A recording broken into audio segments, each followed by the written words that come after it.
so much. Good night, ladies and gentlemen. What? I got all tangled up in here. You know, we're going to try to do this again. We were supposed to be here on the 17th, and we had all that damn snow and everything, and we rescheduled it and forgot to put it in the paper. So nobody knew we were here. But I thank you all for coming out tonight. Well, that snowstorm, I wouldn't have even come to see me. That was bad. That was really ugly. When I was a kid, I started when my boys were talking about, I can't understand how they got older than me. When I was a kid, I started at the Paramount. I was 6 years old with my mom and dad, and I've been in show business for 68 years. And I always knew at that time that I wanted to be a comic. And I told everybody, I said, I want to be a comedian. And they all laughed. And all throughout the years, and here I am at the Ohio Theater now, and nobody's laughing anymore.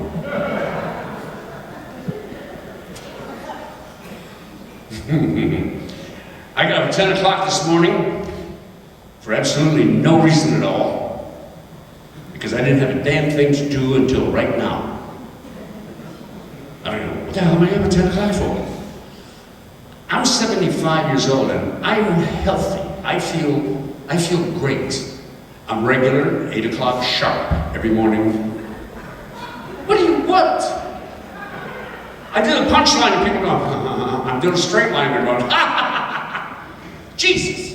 8 o'clock every morning sharp. I get up and I take a pee-pee. 9 o'clock sharp. I get up and I have a poo-poo.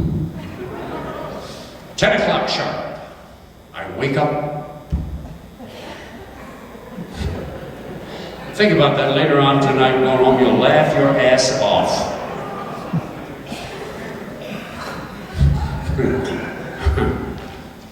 A little arthritis. I have a little arthritis in my arm. I had shoulder surgery a little while back, and it's hard for me to pick up my coffee in the morning, and I'm getting a little arthritis in the neck. I can hardly turn my neck at all, and my blood pressure pills make me dizzy, but on the good side, I can still drive.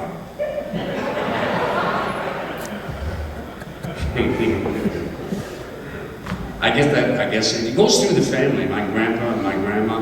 My grandfather was 101 years old when he passed away.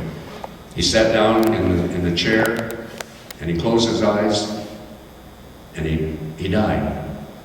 And it scared the shit out of his barber.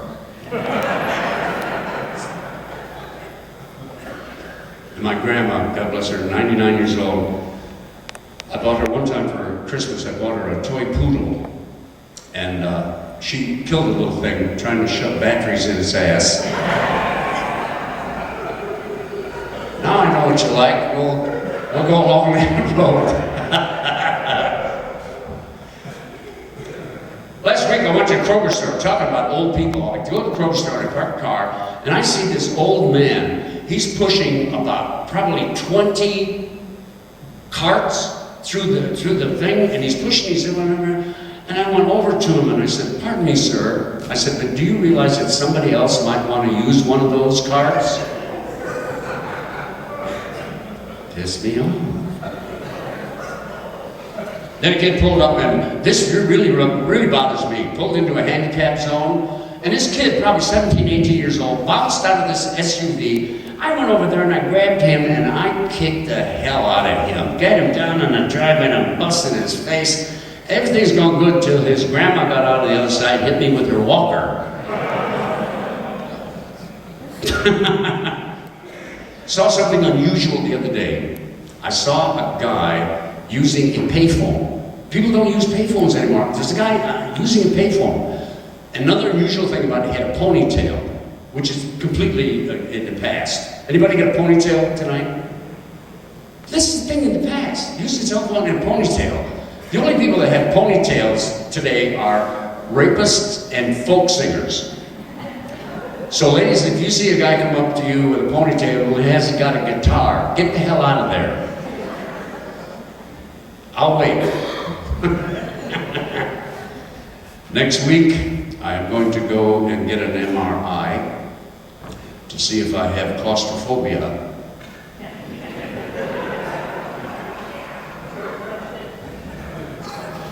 We'll get back to the other stuff in just a little bit. I hate going to the doctor's office. I don't know if you're like me, but the waiting rooms. First of all, you're in the big waiting room, and then they call your name, and you go into the little waiting room, and they say, the doctor will be with you in a moment. No. I get back at them. I take all the tongue depressors out and lick them and put them back in the thing. And they make you wait. And I got to know the doctor that did the surgery on my arm, and I love to cook. I'm a great chef. And I invited him over to the house. I said, would you like to come over, Kyle, and have dinner with me? He said, yes, I'd love that. He said, what time's dinner? I said, 7 o'clock. He got over there about 6:30, and I made him sit on the porch till 7:45. Use that this time. Now, like I said, I'm in pretty good health. I see all these things in the supermarket and drugstores, these energy drinks. Do you take any of those energy drinks? This is just full of caffeine. You're wiry and you're full of Red Bull, Rockstar. There's one called Full Throttle. This is good if you're Batman. Full Throttle. You take drinks nowadays to give you energy. You take pills to give you an erection. Right?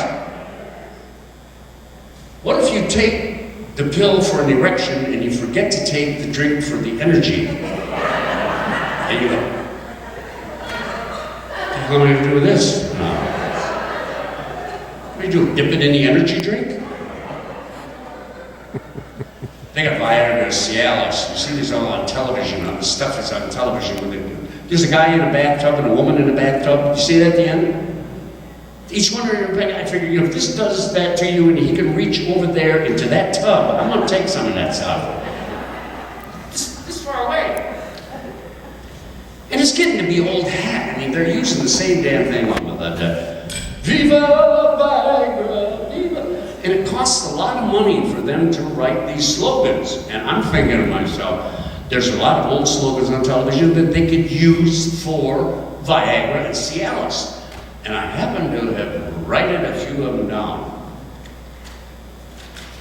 A lot of people don't know that they all have scientific names, for aspirin and what's the other pain pill? Yeah, Tylenol. They have scientific names, but give them the scientific name for Viagra and Cialis is mycoxaphilin.